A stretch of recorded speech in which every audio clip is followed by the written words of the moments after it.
فرمایا ہم نے انسان کی تخلیق کے ساتھ اس کے اندر اس بات کا الہام کیا کہ وہ اس بات سے آگاہ ہو جائے کہ اچھائی کیا ہے اور برائی کیا ہے۔ یہ انسانی طبع کے اندر، انسانی فطرت کے اندر چیز رکھی گئی ہے۔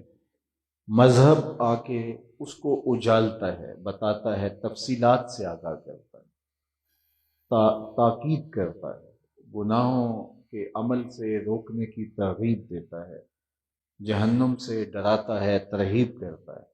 لیکن فطرتاً مجھے اور آپ کو معلوم ہے کہ اچھائی کیا ہے اور برائی کیا ہے۔ اللہ کے محبوب علیہ السلام کی مجلس سجی ہوئی تھی، ہجوم عاشقاں تھا، تو ایک صحابی جن کا نام وابصہ بن معبد تھا، وہ آئے اور آ کے مجلس میں بیٹھ گئے۔ آداب مجلس بھی یہی ہیں کہ جہاں جگہ ملے وہاں بیٹھ جاؤ، تو وہ آ کے پیچھے بیٹھ گئے۔ لیکن حضور علیہ السلام نے فرمایا ادنو یا وابصہ، وابصہ تم دور بیٹھ گئے ہو، ذرا نیڑے آ جاؤ۔ تو وہ اٹھے اور قریب ہو گئے، لیکن حضور نے پھر فرمایا کہ اور قریب آ جاؤ، تو وہ پھر تھوڑے قریب ہوئے۔ تیسری مرتبہ پھر فرمایا ادنو یا وابصہ، وابصہ اب بھی دور ہو اور نیڑے آ جاؤ۔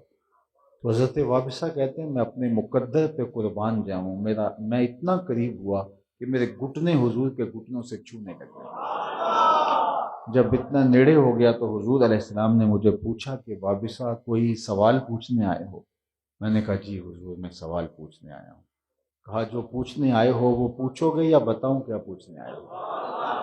عرض کی حضور اگر آپ بتا دیں پھر تو کمال ہو جائے۔ فرمایا تم خیر اور شر کے بارے پوچھنے آئے ہو، اچھائی کیا ہوتی ہے، برائی کیا ہوتی ہے، یہ سوال ہے جو تمہارے دل میں کھٹک رہا ہے۔ جی حضور یہی میرا سوال تھا اور یہی پوچھنے آیا ہوں۔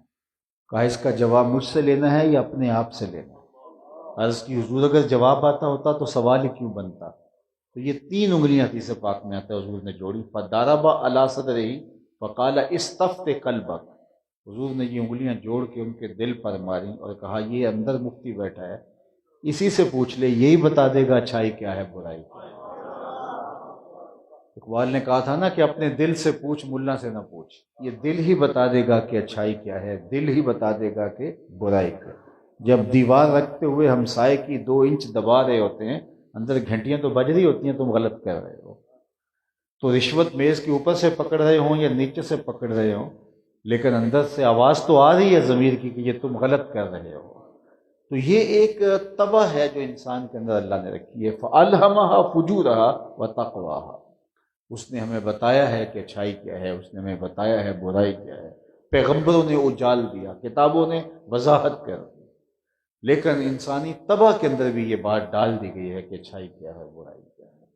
اب اللہ نے ہمیں اختیار بھی دے دیا ہے، اگر ہمارے اٹھنے والے قدم سینما گھر کی طرف جاتے ہیں تو رکتے نہیں ہیں، اللہ ان سے چلنے کی سکت چھین نہیں دیتا، اور اگر مسجد کی طرف اٹھتے ہیں تو پھر بھی توفیقات نصیب رہتی ہیں۔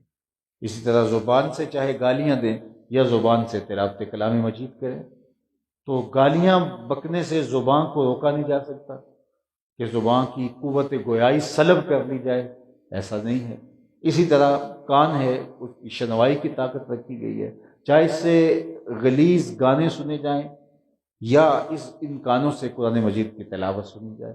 ایسا تو نہیں ہوتا کہ اگر تلاوت سنیں تو کان کام کر رہے ہو، اور جب غلیظ گانے سنے جائیں تو پھر کانوں کی سماعت جواب دے دے، ایسا نہیں ہے۔ اسی طرح انسان کی آنکھیں ہیں، اس سے آپ کریہ مناظر دیکھیں یا گنبد خضرا کا نظارہ، ایسا تو نہیں ہے کہ اگر آپ برے نظارے دیکھیں تو پھر آنکھ کی بینائی ختم ہو جائے۔ یہ اللہ نے اختیار دیا، ہمارے سارے اعضائے بدنیوں کو توانائی عطا کی ہے، اور چاہے اس کو خیر پر لے آؤ اور چاہے اس کو شر پہ لے آؤ۔ یہ چھری تخلیق کی گئی ہے، تو چاہے چھری سے آپ کسی کا پیٹ پھاڑ لو، چاہے اس سے سبزی چیر لو، تو چھری تو یہ نہیں بولے گی کہ میرے سے یہ کام کرو، اس کا تو اختیار ہے۔ تو یہ انسان کے اعضاء کا اختیار ہے اور اللہ نے ہی عطا کیا ہے، لیکن اس نے یہ بتا دیا کہ اگر اس سے یہ کرو گے تو یہ جزا رکھی گئی ہے، یہ کرو گے تو یہ سزا رکھی گئی ہے۔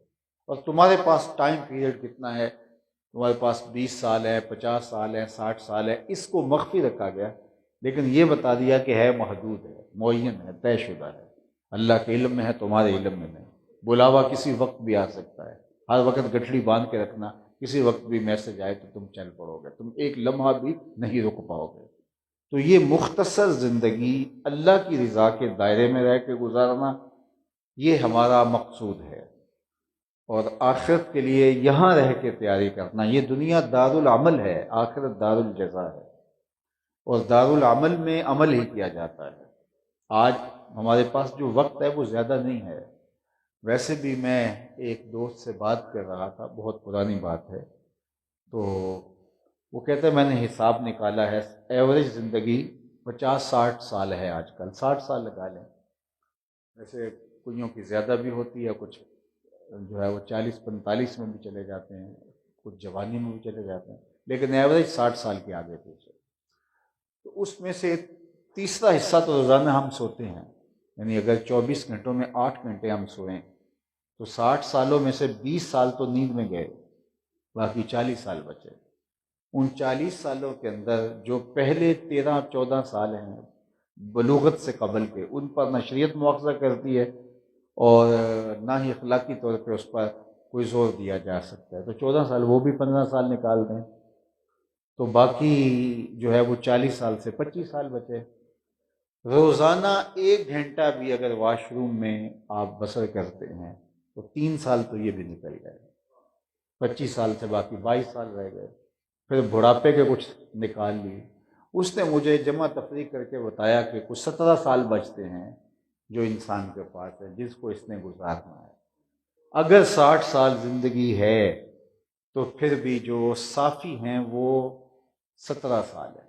وہ آپ جاتے ہیں نا قصاب کے پاس تو وہ کہتا ہے یہ جو جانور آپ نے خریدا ہے قربانی کا، ویسے تو یہ 5 من کا ہے، لیکن گوشت اس کا جو ہے صافی نکلے گا 3 من، 2 من ویسٹ چلا جائے گا، کوئی انتڑیوں میں چلا گیا، کوئی کھال میں چلا گیا، کوئی سر اور پائے میں چلا گیا۔ ہے یہ 5 من کا دکھنے میں، لیکن جو صافی گوشت ہے وہ 3 من ہوگا۔ عمر دکھنے میں 60 سال کی ہے، لیکن جو صافی زندگی ہے وہ کیا ہے؟ صرف 17 سال۔ ان 17 سالوں کو حفاظت سے گزارنا، اور جو یہ وقت گزار گیا وہ کامیاب ٹھہرا، اور جو اس وقت کو نہ سنبھال سکا، ان تھوڑے سے لمحات کو نہ بچا سکا، تو پھر اس نے کیا کمائی کی؟ اصل زندگی یہی زندگی ہے جو اللہ نے ہمیں دی ہے، اور اس پر مرتب ہوتی ہے آخرت کی زندگی۔ اس لیے حضرت داتا گنج بخش علی حجویری علیہ رحمہ کشف المعجوب میں ان کے شیخ ابو الفضل الختلی کا قول نقل کرتے ہیں، الدنیا یوم ولنا فیہا صوم، دنیا ایک دن ہے اور ہم روزہ رکھ کے گزار رہے ہیں، گزر تو جائے گی، لیکن ہم اللہ کی کہ احکام کی تعمیل میں اگر زندگی گزارے تو زندگی سرفروح ہے، کامیاب ہے۔ جس نے 100 سال بھی زندگی گزاری اور عیش و عشرت میں بھی گزاری، گزر تو اس کی بھی گئی، اور جس کی زندگی اللہ کی یاد کے سائے میں گزری، گزر تو اس کی بھی گئی۔ تو اصل تو زندگی وہ ہے جو اس کی یاد میں بسر ہو، اس کے ذکر میں بسر ہو۔ تو آج یہ اٹھتے ہوئے جنازے، یہ پھیلی ہوئی قبریں ہمیں یہی درس دیتی ہیں کہ میاں ہم جا رہے ہیں، ہمارے پیچھے تم بھی آ رہے ہیں، اور کوئی پتہ نہیں اٹھنے والا دوسرا قدم موت کی وادی میں پڑتا ہے یا بھی زندگی کے لمحات موجود ہیں۔ اللہ نے موت کو ہماری نگاہوں سے اوجھل رکھا ہوا ہے، مخفی رکھا ہوا ہے، اور پھر اللہ کا یہ نظام ہے کہ لوگ یک بارگی پیدا نہیں ہوئے، جس طرح پہاڑ پیدا ہوئے تھے ایک بار ہی جتنے پیدا ہونے تھے ہو گئے، جتنا پانی پیدا ہونا تھا ایک بار ہی تخلیق کر دیا گیا، جتنی زمین بنائی جانی تھی ایک بار ہی بنا دی گئی، جتنے آسمان تھے اللہ نے ایک ہی امر کن سے بنا دیے۔ تو اسی طرح جتنے انسان بننے تھے وہ ایک بار ہی بن جاتے، اور ایک بار ہی وہ جس طرح قیامت کے دن زمین لپیٹ دی جائے گی اور پہاڑ روئی کے ریزوں کی طرح بکھر جائیں گے اور آسمان لپیٹ لیے جائیں گے، اس طرح لوگ بھی سمیٹ لیے جاتے ہیں، لیکن اللہ نے ایسا نہیں رکھا۔ لوگ پیدا بھی ہوتے ہیں ہم سے، بچھڑتے بھی ہیں۔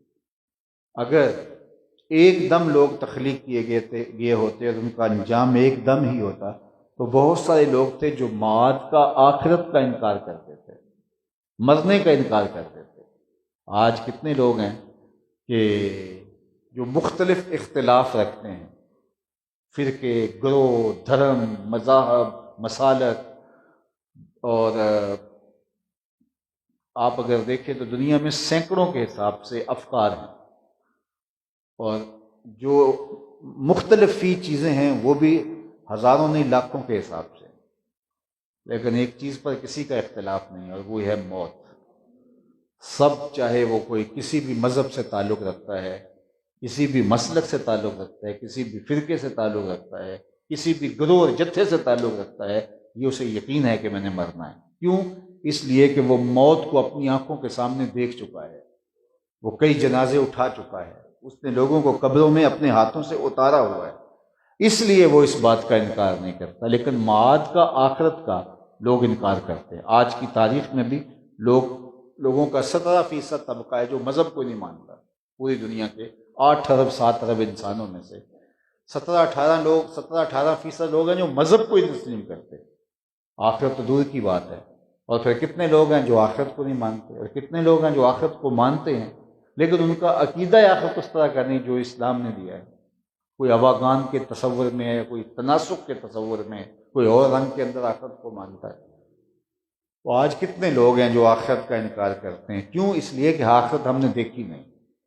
اگر موت بھی نہ دیکھی ہوتی تو لوگ موت کا بھی انکار کر دیتے، لیکن موت ہمارے سامنے، موت ہے ہنگامہ آرا کل زمیں خاموش میں، ڈوب جاتے ہیں سفینے موج کی آغوش میں۔ ہم اپنے آنکھوں کے سامنے بچے، بوڑھے، جوان مرتے دیکھتے ہیں، اس لیے اس کا ایک کھٹکا رہتا ہے، اور موت کا یقین ہے، اور آخرت کا انکار۔ قریش مکہ بھی سب سے بڑا انکار جو کرتے تھے وہ آخرت کا انکار تھا، ڈٹ کے جو انکار کرتے۔ ویسے تو توحید کا عقیدہ بھی ناقص تھا، اور رسالت کے انتصاب کو جناب رسالت مآب صلی اللہ علیہ وآلہ وسلم کے ساتھ نہیں تسلیم کرتے تھے، اور عقیدہ آخرت کا ڈٹ کے انکار کرتے۔ وہ کہتے یہ کیسے ہو سکتا ہے، جب ہم مر جائیں تو دوبارہ ہمیں زندگی دی جائے، دوبارہ اٹھائے جائیں، مرنے کے بعد دوبارہ زندگی کیسے ہوگی؟ بلکہ نضر بن حارث کفار کا ایک سرغنہ تھا، وہ کہیں قبرستان سے گزر رہا تھا تو کوئی پرانی بوسیدہ ہڈی اس کے ہاتھ لگ گئی، تو وہ پرانی ہڈی اٹھا کے لے آیا، اور وہ اتنی بھربھری ہو گئی تھی کہ جب اس کو چھوتا تھا تو اس کے ذرے ریزے زمین پہ گرتے تھے۔ تو ہڈی کو لے کے حضور کے سامنے آ کے کھڑا ہو جاتا ہے اور کہتا ہے اس ہڈی کو کون زندہ کرے گا جو میرے ہاتھوں کے لمس کو بھی برداشت نہیں کر پا رہے؟ اللہ اکبر۔ وَضَرَبَ لَنَا مَثَلًا وَنَسِيَ خَلْقًا، کہاوتیں بیان کر رہا ہے، اپنی تخلیق کو بھول گیا۔ کیا کہتا ہے؟ قَالَ مَن يُحْيِي الْعِظَامَ وَهِيَ رَمِيمٌ، سورہ یاسین کا آخری حصہ۔ قَالَ مَن يُحْيِي الْعِظَامَ وَهِيَ رَمِيمٌ، ان ہڈیوں کو کون دوبارہ زندہ کرے گا جب یہ اتنی بوسیدہ ہو گئی ہیں کہ میرے ہاتھوں کا نمس بھی گوارا نہیں کرتی۔ اب اس کا جواب سنیے، قرآن تو پھر قرآن ہے نا۔ اس نے ہڈیاں اٹھائیں اور حضور کے سامنے آ کھڑا ہوا، اور کیا بولتا ہے؟ من یحیی العظام، ان ہڈیوں کو کون زندہ کرے گا؟ وہی رمیم، جب یہ اتنی بوسیدہ ہیں۔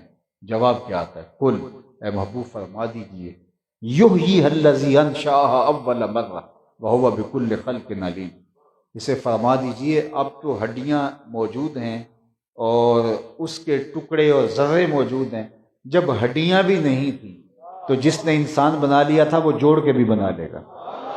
اب تو میٹیریل موجود ہے لیکن بکھرا پڑا ہے، اور جب میٹیریل بھی نہیں تھا، حتیٰ کہ نقشہ بھی نہیں تھا، هل اتی علی الانسان حین من الدہر لم یکن شیئا مذکورا، اس کا ناک نقشہ بھی نہیں تھا، تصور بھی نہیں تھا، کسی کوئی تھا ہی نہیں۔ تو اس نے جب نئے سرے سے اس کو بنایا، اس کی ہڈیوں کو تخلیق کیا، مادہ بھی نہیں تھا، مادیت بھی نہیں تھی، اور مادہ پیدا کیا، میٹیریل بنایا، تو اب اس کو بکھرے ہوئے کو جوڑنا اس کے لیے کیا مشکل ہے؟ ایسا جواب دیا کہ جو ہے وہ بخی ادھیڑ کے رکھ رہی ہے۔ قل یحییھا الذی انشأھا اول مرہ وہو بکل خلق علیم، محبوب فرما دیجئے اب تو بکھری ہوئی ہڈیاں ہیں، تم کہتے ہو ان کو جوڑ کے کیسے انسان بنے گا؟ جب یہ ہڈیاں بھی نہیں تھیں تو جس نے اس وقت بنا لیا تو وہ ہڈیوں کو جوڑ کے بھی بنا لے گا، اس کے لیے کوئی مشکل نہیں ہے۔ تو یہ معاد کا انکار اس لیے ہوتا ہے کہ ہم نے معاد دیکھا نہیں۔ موت کا انکار اس لیے نہیں ہوتا کہ موت اپنی آنکھوں کے سامنے دیکھ رہے ہیں۔ تو اگر اللہ تعالیٰ موت کو بھی مخفی کر دیتا تو آج تو 17% لوگ ہیں جو لامذہب ہیں، اور کتنے لوگ ہیں جو موت کا انکار، ایک بھی نہیں اس کے باوجود جو موت کا انکار کرنے والا، لیکن پھر تو شاید کوئی موت کو مانتا ہی نہ، وہ کہتا کہ یہ نہیں ہو سکتا سوائے اہل ایمان کے۔ تو اللہ تعالیٰ نے ہمارے لیے یہ مواقع رکھے ہیں، یہ جو لوگ ہم سے بچھڑتے ہیں اور بچھڑ کے چلے جاتے ہیں، تو یہ ہمارے لیے ایک عبرت ہے اللہ جل شانہ کے حضور ہمیں اپنی زندگیاں پیش کرنی چاہیے اور اپنے شب و روز کو اس کے احکام کی مطابقت میں ڈھالنا چاہیے۔ یہ تھوڑا وقت ہے اور تیزی کے ساتھ ہم موت کی طرف بڑھ رہے ہیں۔ اٹھنے والا ہر قدم ہمارا موت کی طرف بڑھ رہا ہے۔ ہم سمجھتے ہیں ہم بڑے ہو رہے ہیں، لیکن حقیقت یہ ہے کہ ہم چھوٹے ہو رہے ہیں۔ سانس سانس کر کے ہم پگھل رہے ہیں، قطرہ قطرہ یہ زندگی جو ہے وہ ہم سے جو ہے وہ رخصت ہو رہی ہے، ٹوٹ رہی ہے ہمارے وجود سے۔ تو ہم قبر میں اترنے والے ہیں، قبل اس سے کہ وہ وقت آئے ہمیں اپنی آخرت کی تیاری کرنی ہوگی۔ کل کا پچھتاوا اس سے بہتر ہے آج کا پچھتاوا۔ کل کا پچھتاوا سوائے حسرت بڑھانے کو اور کچھ نہیں ہے، اور آج کا پچھتاوا نیک اور صالح اعمال کی طرف ترغیب کا ذریعہ بن سکتا ہے۔ اسی لیے کسی نے کہا تھا کہ وقت پر کافی ہے ایک قطرہ بھی آب خوش ہنگام کا، جل گیا جب کھیت برسا میں تو پھر کس کام کا۔ اور میرے امام نے کہا تھا آج لے ان کی پناہ، آج مدد مانگ ان سے، کل قیامت کو نہ مانیں گے اگر مان گیا۔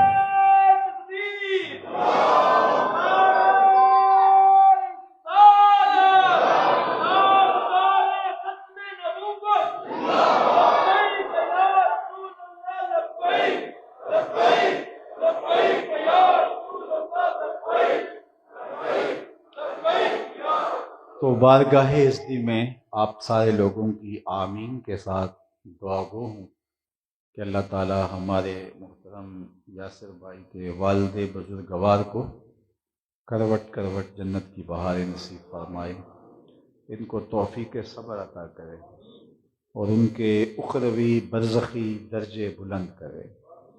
ماں باپ کا سایہ اللہ کی رحمتوں کا ایک مجسم روپ ہے، اور انسان کو تب ہی محسوس ہوتا ہے جب یہ سایہ سر سے اٹھ جاتا ہے۔ ایک دانشور کا قول ہے کہ قدر نعمت زوال نعمت کے بعد ہوتی ہے۔ جب نعمت میسر ہوتی ہے تو اس وقت بندے کو اس کا احساس نہیں ہوتا کہ کتنی بڑی نعمت ہے جو مجھے حاصل ہے، لیکن جب وہ نعمت وہ سائباں سر سے اٹھ جاتا ہے تو پھر بندہ ایک لمحہ کڑی دھوپ میں آ کھڑا ہوتا ہے، تو پھر وہ محسوس کرتا ہے کہ یہ سایہ کتنا اہم ہے۔ بعض اوقات اولاد اپنے اچھے مناصب پہ بھی چلی جاتی ہے، خود کمائی کرتی ہے، خود محنت کرتی ہے، اپنا نام اپنی شناخت پیدا کر لیتی ہے، لیکن اس کے باوجود باپ کی کمی پھر بھی پوری نہیں ہو پاتی۔ وہ کبھی بھی عضو معطل نہیں ہوتا، اس کا وجود اللہ کی رحمتوں کا روپ ہوتا ہے۔ اور یہ انسان اس بات کو شدت سے تب محسوس کرتا ہے جب وہ خود اس مرحلے سے گزرتا ہے۔ جن لوگوں کے والدین موجود ہیں وہ ان کی خدمت کو شعار بنائیں اور ان کے سامنے ایسے ہوں جس طرح ان کے غلام ہوتے ہیں، تب ان کی برکتیں سمیٹ پائیں گے۔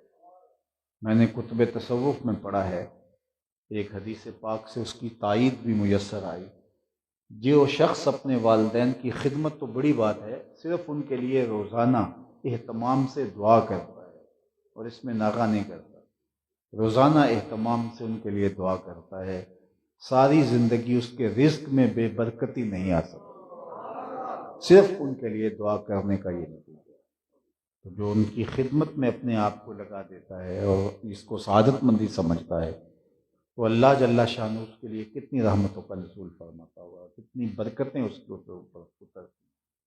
تو یہ اللہ جل شانہ کی رحمتوں کا ایک مجسم روپ ہے، اور اللہ تعالیٰ نے قرآن مجید میں کئی مقامات پر، ایک مقامات میں نہیں متعدد مقامات پہ اپنی عبادت کے حکم نامے کے ساتھ ماں باپ کے ساتھ حسن سلوک کی تلقین کی ہے۔ وَقَضَىٰ رَبُّكَ أَلَّا تَعْبُدُوا إِلَّا إِيَّاهُ وَبِالْوَالِدَيْنِ إِحْسَانًا أَنِ اشْكُرْ لِي وَلِوَالِدَيْكَ۔ جب اپنے شکریہ کی بات آئی تو ساتھ والدین کا ذکر، جب اپنی عبادت کا تذکرہ ہوا تو ساتھ جو ہے وہ والدین کے ساتھ حسن سلوک کی تلقین۔ امام فخر الدین رازی نے اسی آیت کریمہ کے تحت لکھا کہ یہ کیا ماجرا ہوا کہ اللہ نے اپنی عبادت کے حکم نامے کے متصل بعد والدین کے ساتھ حسن سلوک کی تلقین کی، تو کہا کہ انسان کے وجود کا سبب حقیقی ذات باری تعالیٰ ہے اور سبب مجازی والدین ہے، اس لیے اللہ تعالیٰ نے فوراً والدین کے ساتھ شکرانے اور ان والدین کے ساتھ احسان کے ساتھ پیش آنے کی تلقین فرمائی۔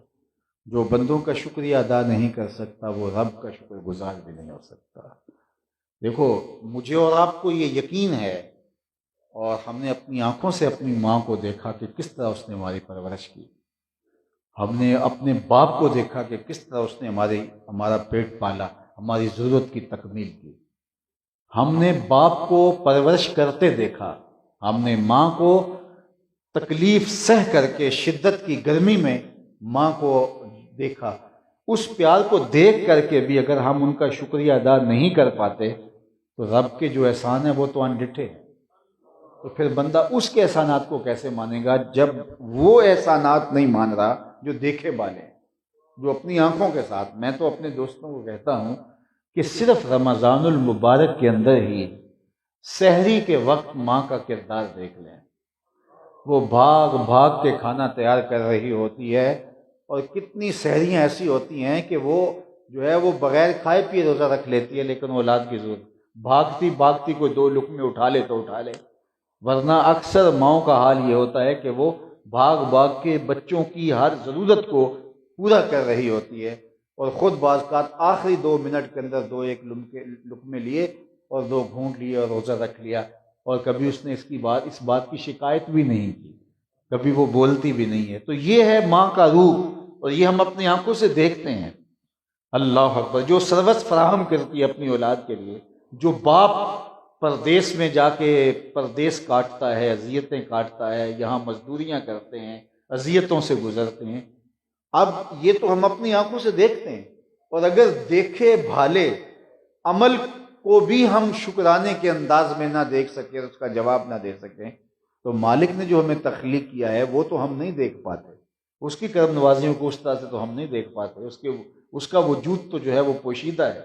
تو پھر جو بندوں کا شکر ادا نہیں کرے گا وہ رب کا شکر بھی ادا نہیں کر سکتا۔ تو بندوں کے جو ہمارے ذمے حقوق ہیں ان میں سے سب سے زیادہ حقوق والدین کے ہیں، اور والدین کے حق ادا کرنے ہمارے اوپر جو ہے وہ لازم ہے۔ اور میں آپ کو ایک اور بات بتاؤں کہ والدین کے اتنے حق ہیں کہ ساری زندگی بھی آپ ادا کرتے رہو تو حق ادا نہیں ہو پائیں گے۔ اتنے حق کیوں ہیں؟ اس لیے کہ والدین نے اولاد کو جنم دیا، یہی سبب ہے نا، اولاد کو جنم دیا۔ تو میں یہ جملہ کہنا چاہوں گا، جنہوں نے جنم دیا ان کے اتنے حق ہیں، تو جس نے خلق کیا اس کے کتنے حق ہوں گے؟ ماں باپ نے جنم دیا ہے، تخلیق نہیں کیا، تو جنہوں نے جنم دیا ان کے حق پورے نہیں ہو سکتے، تو جس نے تخلیق کیا اس کے حقوق کا کیا عالم ہوگا؟ تو مالک کی دہلیز چھوڑ کے جب بندہ بھاگتا ہے تو اس کی رحمتیں آواز دیتی ہیں، یا ایھا الانسان ما غرک بربک الکریم، اور بھاگے ہوئے انسان آجا پلٹ کے، تیرا رب بڑا ہی کریم ہے۔ اتنی محبت کون کرتا ہے جتنی وہ کرتا ہے؟ اللہ کو 70 ماؤں کا زندگی بھر کا پیار ایک طرف، اور مالک کا شفقت کی ایک نگاہ سے دیکھنا ایک طرف، یہ اس کے پیار کے روپ ہیں، اس کے پیار کے رنگ ہیں۔ تو خوش نصیب لوگ ہوتے ہیں جو اپنے ماں باپ کی خدمت کرتے ہیں۔ اور میں سمجھتا ہوں کہ اولاد اگر نیک ہو تو ان کی نیکی ماں باپ کے کام آتے ہیں۔ اولاد کے جس طرح ماں باپ کی دعائیں اولاد کے حق میں قبول ہوتی ہیں، رد نہیں ہوتی، تو یہ بھی سن لیجیے، اسی طرح اولاد کی دعائیں ماں باپ کے حق میں قبول ہوتی ہیں۔ اللہ نے یہ قبولیت دونوں سائڈوں پہ رکھی ہوئی ہے۔ عمومی طور پہ تو ہم یہی سنتے ہیں کہ ماں باپ کی دعائیں اولاد کے حق میں قبول ہوتی ہیں، لیکن اولاد کی جو دعائیں خلوص کے ساتھ والدین کے لیے کی گئیں وہ بھی رد نہیں ہوتی۔